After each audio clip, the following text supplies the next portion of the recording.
Hey, all, it's David Ducker coming back at you, and today I'm going to be talking about bullywugs, also known as bogards, also known as grippleys, also known as frogfolk or toadfolk, perhaps.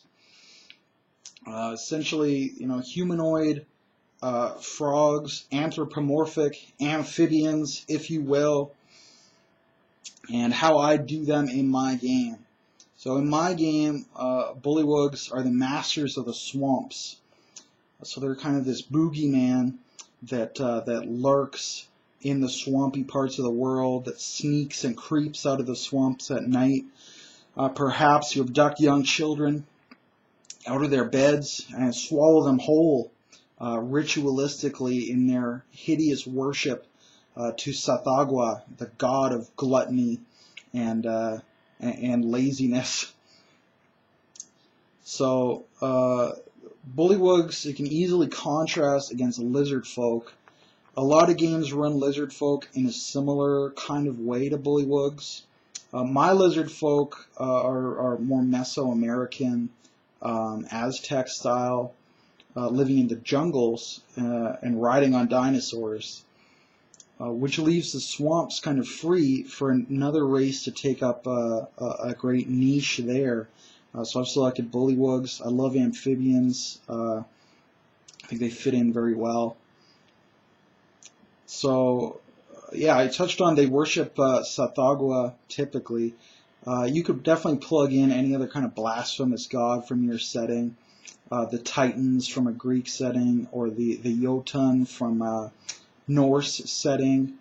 Perhaps Apep from Egyptian kind of setting. Anything hideous and blasphemous is, bullywugs are just about as evil as you want to get. They're just about as evil as orcs or goblins. Trolls can't be that evil because they're so stupid. They don't even realize they're evil. Bullywugs are just a bit too smart for that excuse, though. They're about as smart as orcs. Still pretty stupid by human standards. And because they live in the swamps and they typically have less interaction with other races, they're usually just running with like stone axes, stone-headed spears, and blowguns being their preferred weapon, and sharpened sticks as well, of course. So their skin is poisonous. They can actually exude some poison from their skin. And they'll use that to tip their blowgun needles, their blowgun darts. So they'll use that kind of poison against you offensively.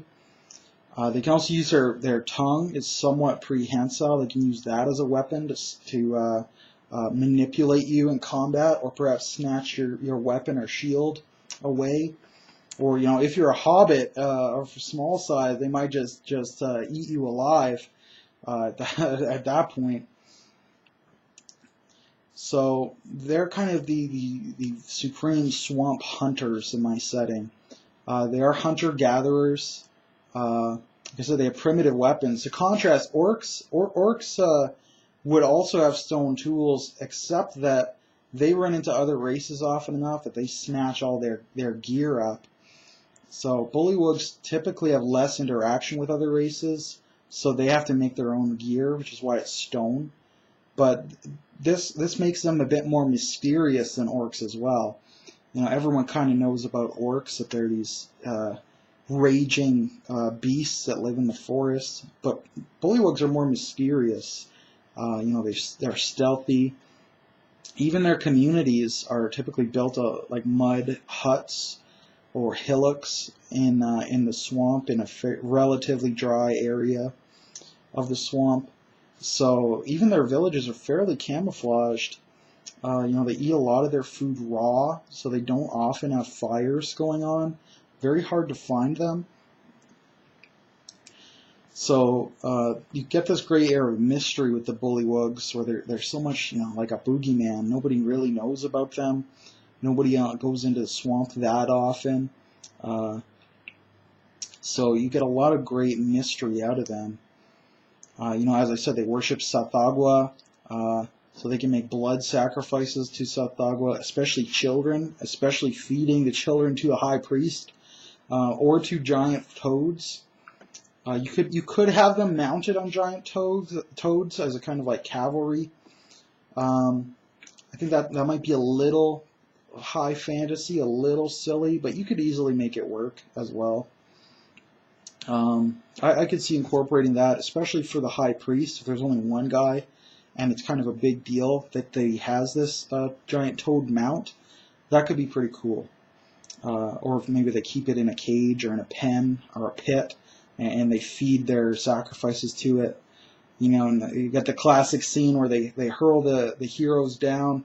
The heroes manage to kill the toad, and then the Bullywugs freak out and recapture them. That could be a great scene to run as well. So they're not very big on arcane casting. You could get them in with a sorcerer with like an aquatic or aberrant bloodline. That could be pretty interesting. Maybe even a black dragon bloodline. Could come in as a sorcerer. They might use the same kind of traps as any kind of primitive hunter-gatherer. So pit traps, snares. Now a difference is that they could use some poison in that, because that's one of their specialties.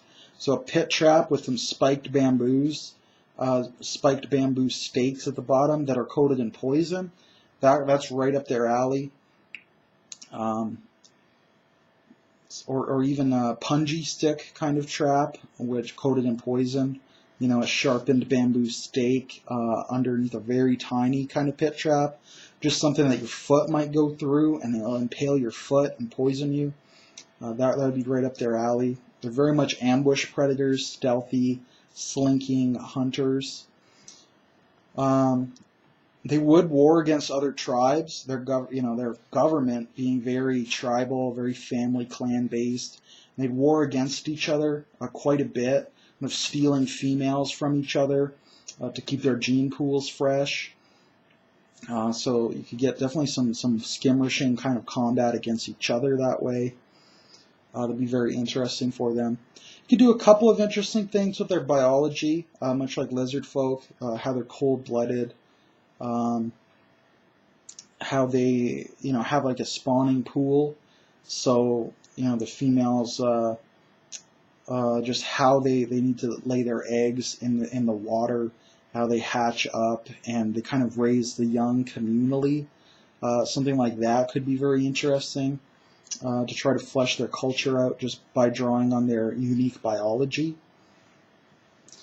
So there are a couple things you can do with them. I really push them whenever I get a swamp into the game. And I love swamps, so I love Bullywugs. So I really push them as the dominant force in the swamps. If you're using a swampy lizard folk race, you could definitely have a great rivalry between them. Try to make them as different from each other as possible. So maybe even the players could take sides. Do you want to side with the Bullywugs, or do you want to side with the lizard folk?